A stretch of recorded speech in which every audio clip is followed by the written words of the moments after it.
Nah, setelah kejadian ini, setelah Rasulullah diajak mendatangi Warokoh, ya, tidak lama kemudian Warokoh meninggal dunia, dan setelah itu wahyu ini sempat terputus, alias malaikat Jibril tidak mendatangi Nabi lagi.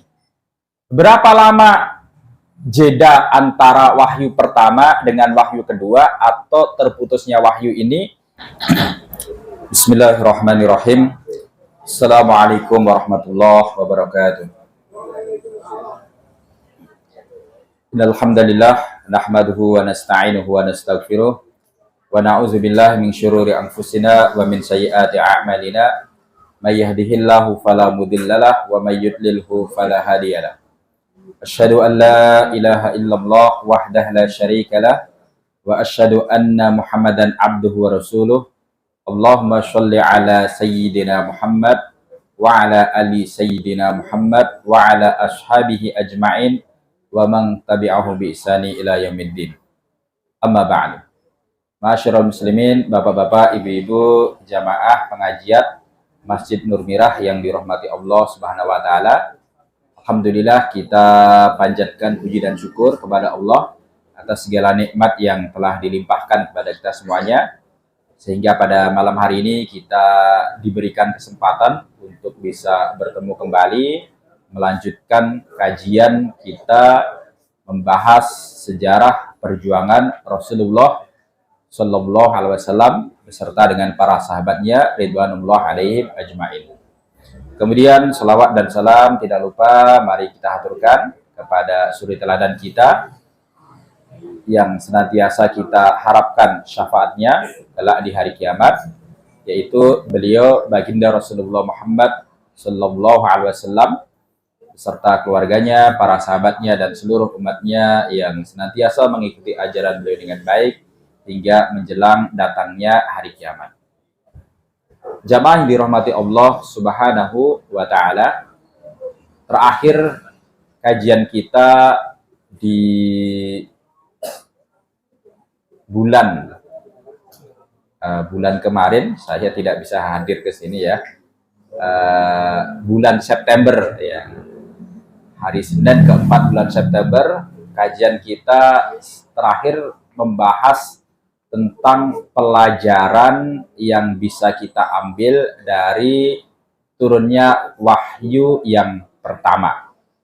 Nah, sedikit kita ingat kembali, ya, Rasulullah Shallallahu Alaihi Wasallam menerima wahyu yang pertama, yaitu surat Al-Alaq ayat 1 hingga ke-5 pada saat beliau sedang menyendiri bertahanus di Gua Hira. Beliau didatangi oleh sesosok makhluk yang kemudian mendekat beliau, yang beliau tidak kenal itu siapa, sampai akhirnya dibacakanlah surat Al-Alaq ayat 1 hingga 5. Setelah itu beliau pulang menceritakan kejadian tersebut kepada Ibunda Khadijah. Oleh Ibunda Khadijah dihibur, karena waktu itu Rasulullah khawatir kalau yang menemui beliau ini makhluk yang jahat, jin dan semisalnya. Ibunda Khadijah kemudian menenangkan beliau, menyatakan bahwa engkau adalah orang yang baik, engkau adalah orang yang senantiasa menyambung tali silaturahmi, senantiasa membantu orang yang memang butuh bantuan dan sifat-sifat baik yang lainnya. Sehingga orang baik itu pasti akan mendapatkan balasan kebaikan juga. Nah, bukan hanya dengan kata-kata saja Ibunda Khadijah berusaha menenangkan Nabi, tetapi beliau juga mengajak suaminya Nabi Muhammad untuk mendatangi saudaranya, ya, saudara sepupunya, yaitu Warokoh bin Naufal yang waktu itu sudah sangat sepuh sekali. Nah, singkat kata, ya, singkat cerita, Warokoh kemudian menyampaikan bahwa yang mendatangimu di Gua Hira itu adalah Namus alias malaikat Jibril yang dulu juga pernah mendatangi Nabi Musa dan Nabi Isa. Bahkan Waraqah juga menyampaikan, seandainya usiaku panjang, seandainya aku masih diberi kekuatan di saat kaummu nanti akan mengusirmu, niscaya aku akan memberikan pertolongan kepadamu dengan pertolongan yang setotal-totalnya, sepenuhnya, maksimal. Nah, jamaah yang dirahmati Allah Subhanahu wa taala, nah setelah kejadian ini, setelah Rasulullah diajak mendatangi Waraqah, ya, tidak lama kemudian Waraqah meninggal dunia, dan setelah itu wahyu ini sempat terputus, alias malaikat Jibril tidak mendatangi Nabi lagi. Berapa lama jeda antara wahyu pertama dengan wahyu kedua atau terputusnya wahyu ini? Terjadi perbedaan pendapat di kalangan para mu'arrikh. Ada yang mengatakan sampai 3 tahun, ada yang mengatakan sekian bulan. Nah, yang mengatakan sampai 3 tahun ini sepertinya memahami bahwa antara wahyu pertama, ya, dengan datangnya wahyu yang memerintahkan Nabi Muhammad untuk berdakwah secara terang-terangan, sepertinya dipahami, ya, bahwa di antara dua peristiwa itu seakan-akan tidak ada ayat-ayat Al-Quran yang turun. Padahal banyak ayat yang turun dalam waktu 3 tahun tersebut. Nah, pendapat yang paling kuat yang dinyatakan oleh para mu'arrikh, para ahli sejarah, bahwa jeda antara turunnya wahyu pertama dengan wahyu kedua itu sebenarnya kurang lebih hanya sekitar 40 hari. 40 hari, tidak lebih dari itu. Nah, selama 40 hari ini, Rasulullah ini sangat rindu sekali, sangat menantikan datangnya sesosok makhluk yang dulu pernah menemui beliau ketika berada di Gua Hira sendirian. Kok makhluk itu nggak datang-datang lagi? Apakah benar aku ini seorang nabi? Apakah benar aku ini seorang rasul? Kalau memang benar itu adalah wahyu yang diturunkan kepadaku, mengapa tidak turun lagi wahyu tersebut kepadaku? Jadi beliau sangat rindu sekali, kangen datangnya wahyu. Hingga setelah berlalu 40 hari dari peristiwa pertama bertemunya Rasulullah dengan malaikat Jibril, ya, pada saat Rasulullah berada di Gua Hira, ya, maka, ya, atau di saat Rasulullah sedang dalam sebuah perjalanan, ya, malaikat yang dulu atau yang beberapa hari itu pernah mendatangi beliau di Gua Hira menampakkan lagi kepada beliau. Tetapi kali ini malaikat ini menampakkan dalam wujud yang sangat besar sekali. Terlihat memenuhi angkasa. Jadi kalau Nabi melihat ke atas, ya, melihat ke sebelah manapun, ya, ke arah atas itu, yang terlihat adalah sosok yang sangat besar sekali. Sosok yang memenuhi segala penjuru arah. Karena itulah kemudian Nabi Muhammad ini merasa ketakutan. Beliau kemudian cepat-cepat pulang ke rumahnya. Begitu sampai di rumah, beliau meminta kepada Ibunda Khadijah untuk diselimuti. Ibunda Khadijah pun kemudian melaksanakan apa yang diminta oleh Nabi Muhammad. Nah, dalam keadaan berselimut ini, datanglah malaikat Jibril tadi menyampaikan wahyu, ya ayyuhal muddathir, qum fa'angzir, wa rabbaka fakabbir, wa thiyabaka fatahhir, wa rujza fahjur, wa la tamnun tastakthir, wa li rabbika fasbir. Nah, ini, ya, surat Al-Mudaththir ayat 1 hingga ayat ke-7. Nah, dengan turunnya ayat-ayat awal dari surat Al-Mudzatsir ini, ya, maka ya di sini ada perintah, ya ayyuhal mudzatsir, wahai orang yang berselimut, kum fa'angzir, bangun dan berilah peringatan. Nah, jadi kalau ketika sebelumnya ya Rasulullah itu mendapatkan perintahnya apa? Iqra, membaca, perintah untuk belajar, perintah untuk mencari ilmu, perintah untuk ya mengamati tanda-tanda kebesaran Allah. Nah, begitu turun wahyu yang kedua, maka ada perintah apa? Fa'angzir, bangun beri peringatan, alias perintah untuk memulai dakwah. Fa'angzir, ya. Wa rabbaka fakabbir, agungkanlah Tuhanmu. Wa thiyabaka fatahhir, bersihkanlah pakaianmu. Warrujza fahjur, warrujza fahjur, ya, jauhi dosa. Wala tamnun tastakthir wali rabbika fasbir. Nah, ini kalau kita kaji ayat ini ya, ada beberapa pesan yang Allah sampaikan ya, kepada Rasulullah.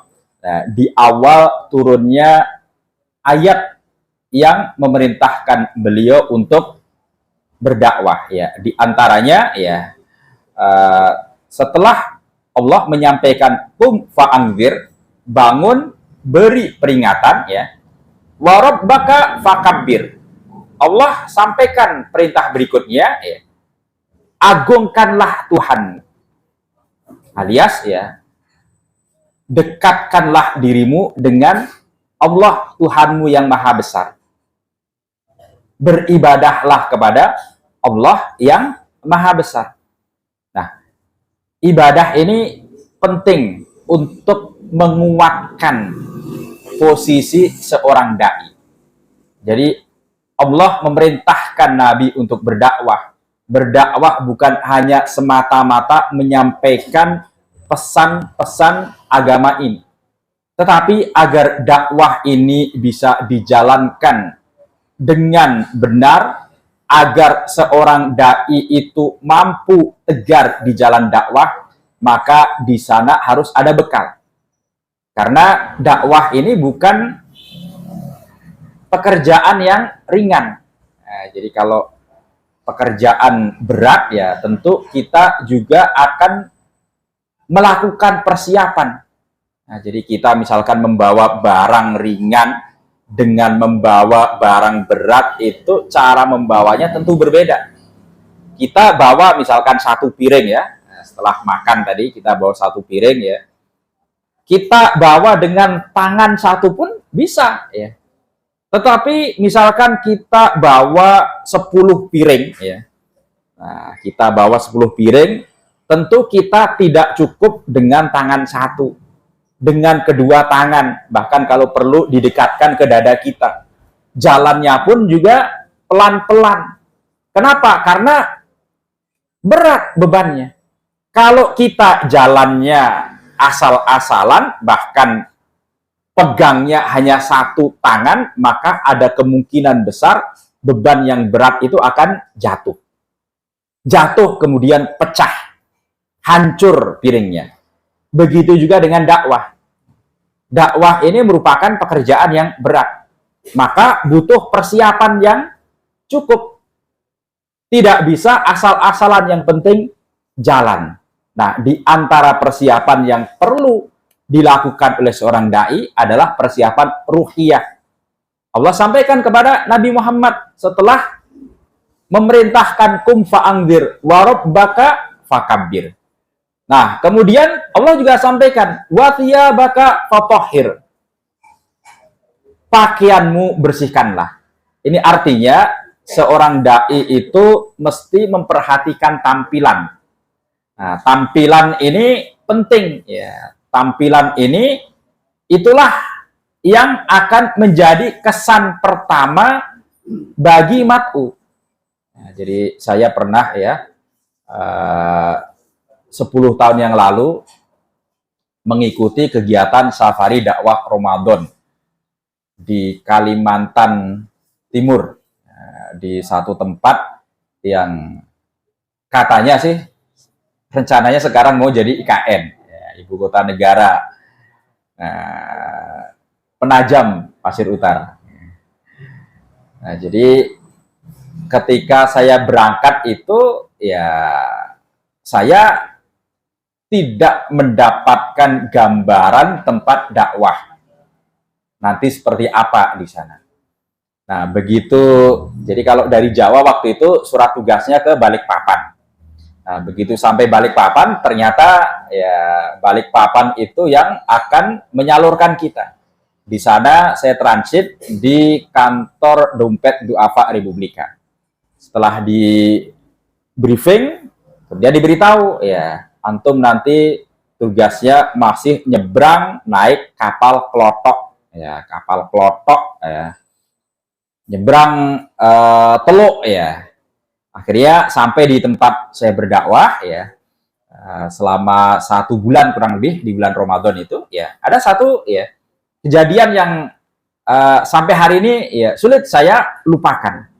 Nah, jadi waktu itu saya mau berangkat ya, diantar untuk mengisi kultum sekaligus mengimami sholat taraweh, itu pakai baju koko lengan pendek.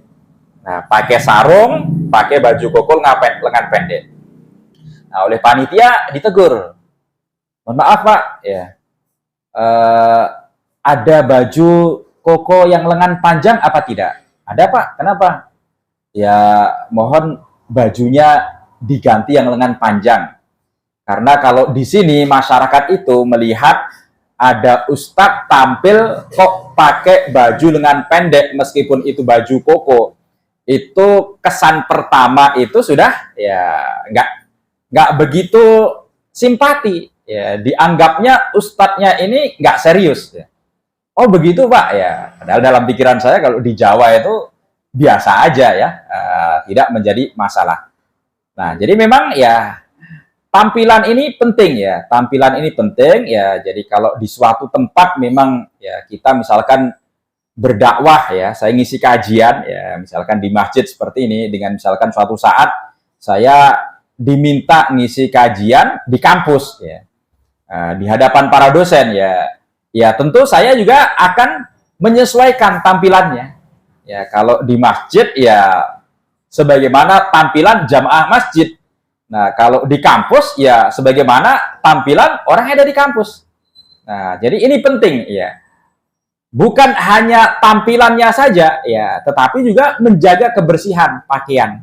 Bersih dari najis terutama, ya, bukan hanya sekedar kelihatannya bersih, tetapi kecipratan najis. Nah, ini di antara pesan yang Allah sampaikan dalam surat Al-Mudaththir yang merupakan wahyu yang kedua.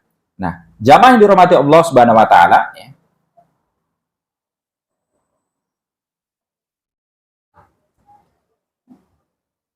Masih ya di awal-awal, ya, beliau mendapatkan perintah dakwah ini, ya,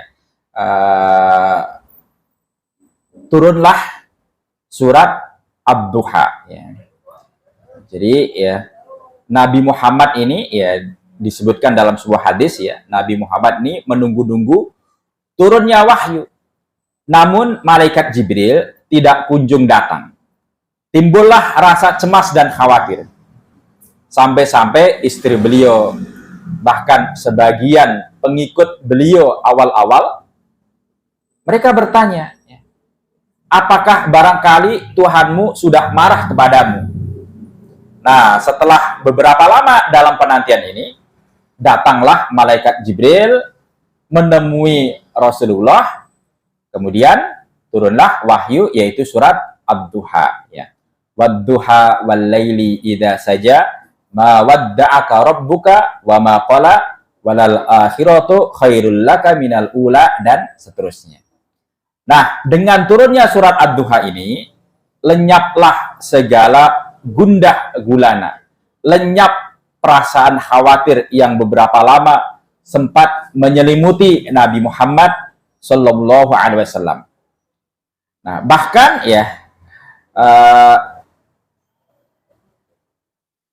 di surat Ad-Duha ini ya Allah sampaikan ma wadda'aka rabbuka wa ma qala. Wahai Muhammad ya, Tuhanmu itu tidak meninggalkanmu, tidak menelantarkanmu. Ayat ini kemudian menjadi penguat bagi Rasulullah Sallallahu Alaihi Wasallam. Di periode awal ini ya, Allah juga mengajarkan sholat kepada Nabi.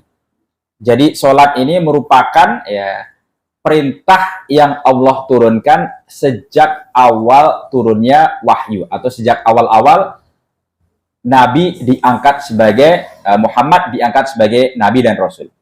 Nah, karena itu ya, kalau ada orang yang menganggap bahwa sholat itu baru diperintahkan di Madinah, alias setelah Nabi berhijrah ke Madinah, ini adalah orang yang tidak memahami sirah Nabi. Nah, ada di sekitar kita, ya, saya pernah mendapatkan ya orang-orang seperti ini, sekelompok orang yang salah kaprah dalam memahami sirah, kemudian memaksakan ya pemahaman dia terhadap sirah yang salah itu untuk diterapkan di zaman ini. Nah, jadi kelompok ini menganggap sekarang ini fasenya masih fase Mekah, belum fase Madinah. Kenapa fasenya fase Mekah? Ya, karena belum tegak yang namanya negara Islam. Nah, kalau sudah tegak negara Islam itu kan barulah itu fase Madinah. Nah, karena sekarang belum tegak negara Islam, alias fasenya fase Mekah, maka sholat itu tidak wajib. Nah, jadi sholat tidak wajib menurut mereka. Nanti ketika fase Madinah, alias ketika sudah tegak negara Islam, barulah sholat itu wajib. Nah, anehnya ya, mereka mengatakan sholat itu tidak wajib karena fase ini fase Mekah, tetapi di saat yang sama mereka menganggap harta milik orang yang tidak sekelompok dengan mereka itu boleh saja diambil. Itu fight, ya, alias harta rampasan perang yang diambil tanpa terjadi satu pertempuran. Nah, ini kan aneh sekali. Padahal kalau kita lihat yang namanya fight, ya, syariat tentang fight itu baru Allah turunkan di fase Madinah atau di periode Madinah. Nah, jadi mereka tidak konsisten. Urusan sholat mereka beralasan tidak wajib karena fasenya fase Mekah. Begitu urusan duit, ujung-ujungnya duit ya, mereka buat alasan ini faik ya, ini harta rampasan perang, mereka pakai ya, mereka pakai juga, dan mereka tidak mau tahu kalau itu dalam sejarah ya tentang faik ini, syariat faik itu baru disyariatkan di periode Madinah. Nah, jamaah dirahmati Allah SWT, setelah turun ya perintah sholat ini, maka Nabi kemudian mengajak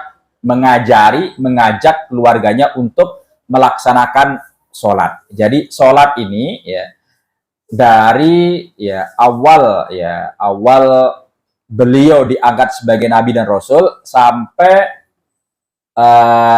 adanya peristiwa Isra Mi'raj itu dilaksanakan oleh Nabi dan kaum muslimin generasi awal sehari semalam itu hanya 2 kali waktunya.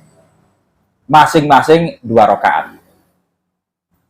Sehari semalam 2 kali, masing-masing 2 rakaat, tetapi kalau ada orang yang ketahuan sholat, itu resikonya ya bisa babak belur. Karena sholat di waktu itu benar-benar menjadi pembeda antara orang mukmin dengan orang kafir. Yang ketahuan melaksanakan sholat, jelas ya. Oleh orang Quraisy dianggap ini sudah berkhianat, mengkhianati ajaran leluhur kita. Bahasa mereka ini sudah soba ya. Soba itu soba'a ya, artinya ya meninggalkan agama ya, meninggalkan agama leluhur mereka, pindah ke agama baru. Nah, sebenarnya apa yang didakwahkan oleh Nabi Muhammad itu bukan agama baru. Nabi Muhammad itu hanya menyampaikan kembali ajarannya Nabi Ibrahim yang sudah lama ditinggalkan oleh orang-orang Quraisy. Justru yang baru di Mekah itu adalah penyembahan terhadap berhala. Baru muncul, baru berlaku di Mekah setelah Amr bin Luhai al-Khuzai menjadi pemimpin di kota Mekah. Sebelum itu, orang-orang Mekah ini dari sejak zamannya Nabi Ismail sampai sekian generasi, mereka melaksanakan syariatnya Nabi Ibrahim. Nah, Nabi Muhammad diutus ya setelah terjadi penyimpangan yang terjadi khususnya di kota Mekah dan umumnya di atas dunia ini, mengajak kepada umat manusia agar kembali kepada Allah, melaksanakan kembali syariat yang dulu Allah pernah turunkan kepada Nabi Ibrahim. Nah, kembali ke masalah sholat ini. Rasulullah mengajak keluarganya ya, Ibunda Khadijah ya, untuk melaksanakan sholat. Pernah suatu ketika ya, pada saat Rasulullah dan Ibunda Khadijah sedang melaksanakan sholat ya, tiba-tiba saudara sepupu beliau yang waktu itu masih kecil, namanya Ali bin Abi Thalib, itu masuk. Kemudian memperhatikan apa yang sedang dilakukan oleh Rasulullah bersama Ibunda Khadijah. Setelah menunggu selesai, ya, Ali ini kemudian bertanya, ya, kepada siapa Anda sujud? Ya, karena melihat Nabi itu sujud, tetapi tidak ada berhala di hadapannya. Nah, di waktu itu orang kalau sujud di hadapannya ada berhala.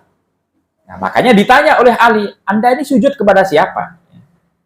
Rasulullah kemudian menjawab bahwa beliau dan juga Ibunda Khadijah ini bersujud kepada Allah yang telah mengangkatnya menjadi Nabi dan Rasul. Dan juga menyuruhnya untuk mengajak umat manusia agar beribadah kepada Allah. Nah, dari sinilah ya, Nabi kemudian mengajak Ali ya untuk memeluk agama yang dibawanya, agama yang didakwahkannya. Pada waktu itu ya, sahabat Ali ini sempat ya meminta pertimbangan kepada ayahnya, kepada Abu Thalib ya. Tetapi ya, sebelum sempat bertemu dengan Abu Thalib ya, sahabat Ali ini kemudian mengambil keputusan sendiri serta menyatakan keislaman dan keimanannya di hadapan Nabi. Kata sahabat Ali ya, Allah menciptakanku tanpa bermusyawarah dengan ayahku, nggak ngajak musyawarah Abu Thalib. Lantas, mengapa saya harus bermusyawarah dengan ayahku dalam urusan menyembah Allah yang telah menciptakan aku ini? Nah, ini anak kecil mikirnya udah sedemikian ya, sedemikian ya lurusnya. Dan memang sahabat Ali ini dikenal dengan kecerdasannya. Sahabat yang sangat cerdas sekali. Cerdas ya, kuat ya, akalnya tajam, fisiknya juga kuat, dan jarang orang yang seperti itu. Biasanya kalau fisiknya kuat, akalnya ini belum tentu sekuat fisiknya. Atau kalau akalnya kuat, fisiknya belum tentu sekuat akalnya. Jadi kalau ada orang yang diberi fisik kuat, akal kuat, rupanya juga elok, ya ini adalah manusia yang ya mendapatkan nikmat yang luar biasa. Nah, jamaah dirahmati Allah Subhanahu wa taala ya. Setelah ya Ali bin Abi Thalib masuk Islam ya, maka ya Nabi kemudian juga menyampaikan ajakan ini kepada anak angkatnya, yaitu Zaid bin Harithah. Zaid bin Harithah pun kemudian juga masuk Islam. Nah, jadi akhirnya satu rumah ini semuanya masuk Islam. Istri Nabi, kemudian keponakannya Ali bin Abi Thalib, dan anak angkatnya Zaid bin Harithah, ya, ini mereka masuk Islam. Nah, selanjutnya Nabi menawarkan Islam ini kepada sahabat terdekatnya, orang yang sejak kecil menjadi teman bermain beliau, orang yang sejak kecil Nabi sangat paham bagaimana sifat-sifatnya. Siapa itu? Dia adalah sahabat Abu Bakar As-Siddiq radhiyallahu anhu. Abu Bakar As-Siddiq ini karena sangat mengenal Nabi Muhammad sejak kecil, melihat sifat-sifat kebaikan Nabi Muhammad sejak kecil, maka begitu ditawari Islam, begitu diajak untuk menyatakan la ilaha illallah Muhammad Rasulullah, maka beliau segera menyatakan masuk Islam tanpa perlu mikir panjang, bahkan tanpa perlu ada penentangan terlebih dahulu. Nah, beberapa orang ya sebelum masuk Islam ya, ada di antara mereka yang prosesnya ini harus melalui penentangan terhadap Allah terlebih dahulu. Misalkan sahabat Umar bin Khattab.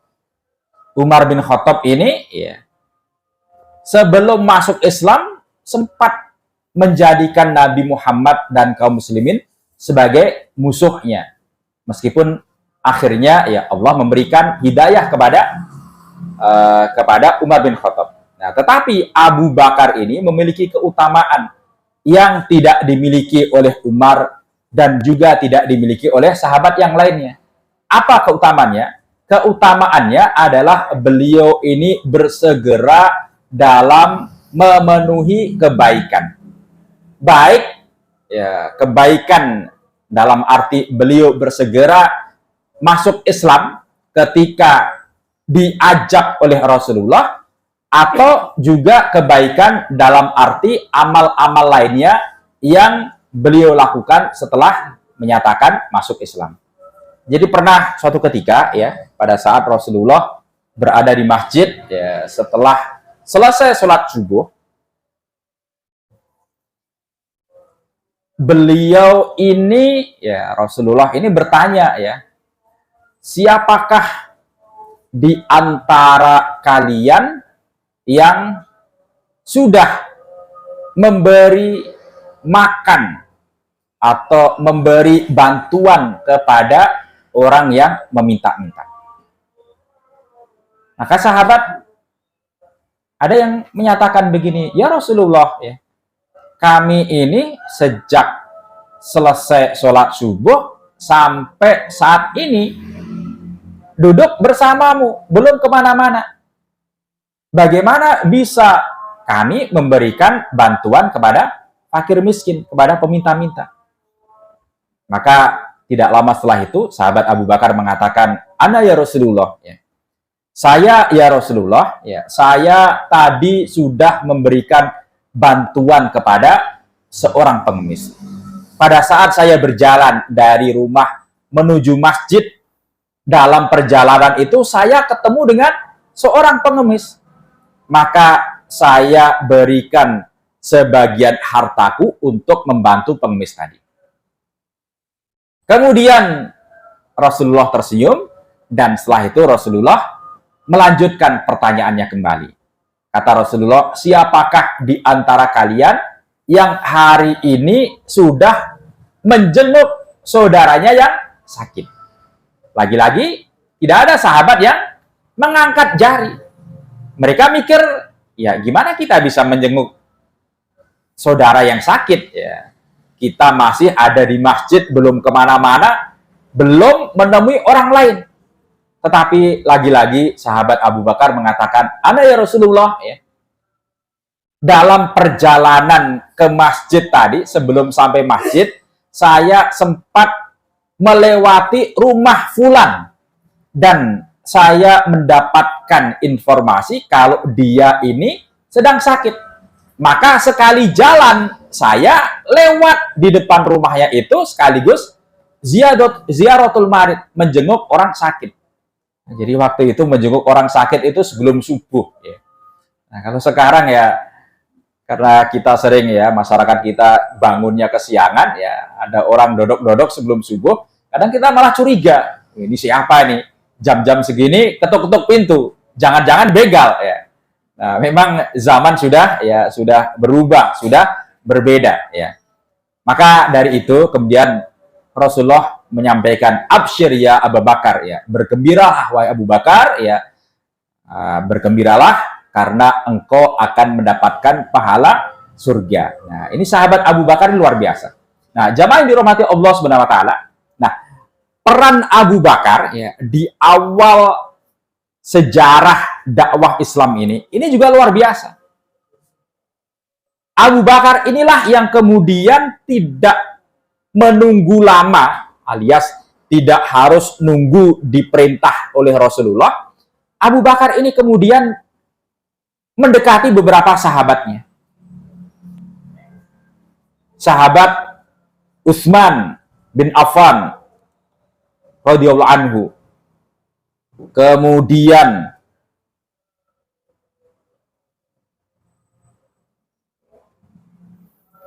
Abdurrahman bin Auf, Sa'ad bin Abi Waqqas, Zubair bin Awam, Thalhah bin Ubaidillah, Abu Ubaidah ibnul Jarrah, dan beberapa penduduk Mekah yang lainnya.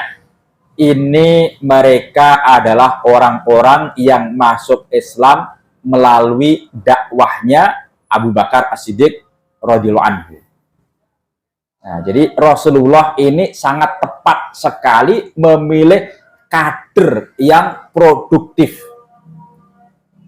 yaitu sahabat Abu Bakar As-Siddiq radhiyallahu anhu. Nah, ini ya, Rasulullah memulai dakwah di awal-awal sejarah Islam dengan cara dakwah secara fardiyah, dakwah secara individu, dengan cara diam-diam. Beliau belum menyampaikan dakwah secara massal, belum menyampaikan dakwah secara terang-terangan. Beliau waktu itu memilih-milih, beliau mengamati, beliau memperhatikan siapa kira-kira yang tepat untuk diajak berbicara. Siapa yang kira-kira kemungkinan besar ya, beliau menduga, ada dugaan kuat, orang ini kalau diajak untuk masuk Islam, diajak menyatakan la ilaha illallah Muhammad Rasulullah, orang ini akan menerimanya. Nah, ini awal beliau berdakwah ya. Dakwahnya dilakukan secara sembunyi-sembunyi, dilakukan face to face ya, orang per orang, alias kalau dalam bahasa sekarang namanya adalah dakwah fardiyah. Nah, kenapa ya beliau memulai dakwahnya itu secara diam-diam? Hal ini sebagaimana disebutkan dalam beberapa kitab fikih sirah adalah agar orang Quraisy khususnya dan juga orang Arab pada umumnya tidak kaget, tidak terkejut dengan sesuatu yang baru. Baru bagi mereka. Mereka menganggap itu sesuatu yang baru, meskipun sebenarnya, sebagaimana tadi sudah saya sampaikan, dakwahnya Rasulullah itu bukanlah sesuatu yang baru. Baru itu dalam anggapannya orang-orang Quraisy. Nah, beliau memulai dakwah dengan sembunyi-sembunyi agar mereka tidak kaget, tidak terkejut. Nah, jadi ya hikmahnya ya dari peristiwa ini ya, mendakwahkan sesuatu yang asing dan belum terpikirkan oleh publik, ini semestinya terlebih dahulu dilakukan secara diam-diam, alias langsung tatap muka kepada mat'u, kepada orang yang memang ingin kita dakwahi. Nah, hingga mendapatkan pendukung yang bersedia berkorban untuk mendukung dakwah tadi. Nah, jika pemimpin dakwah mendapat rintangan, maka diambil alihlah tugas-tugas itu oleh pengikut setia mereka. Nah, ada pengikut setia ya. Jadi asabiqunal awwalun ya, orang-orang yang awal-awal masuk Islam ini memang mereka ini adalah para sahabat yang kualitasnya luar biasa. Para sahabat yang mereka ini ya dijamin dengan surga. Dan orang-orang yang awal-awal masuk Islam inilah mereka merupakan kader inti yang nanti dalam perjalanan sejarah dakwah mereka ini punya peran besar dalam mengembangkan dakwah ini. Abu Bakar, Umar, Utsman, Ali, sahabat Abu Ubaidah bin Jarrah, ya, Sa'ad bin Abi Waqqas dan yang lainnya tadi, mereka ini adalah kader-kader inti yang nanti sepeninggal Rasulullah mereka ini punya peran besar dalam memperluas dakwah Islam. Barangkali demikian yang bisa saya sampaikan dalam kajian kita yang singkat di malam hari ini. Semoga bisa memberikan tambahan ilmu dan dicatat oleh Allah sebagai amal soleh yang akan menambah beratnya timbangan kebaikan kita di hari kiamat nanti. Aqulu qouli hadza wa sallallahu ala nabiyyina wa ala alihi wa sahbihi wasallam. Wassalamualaikum warahmatullahi wabarakatuh.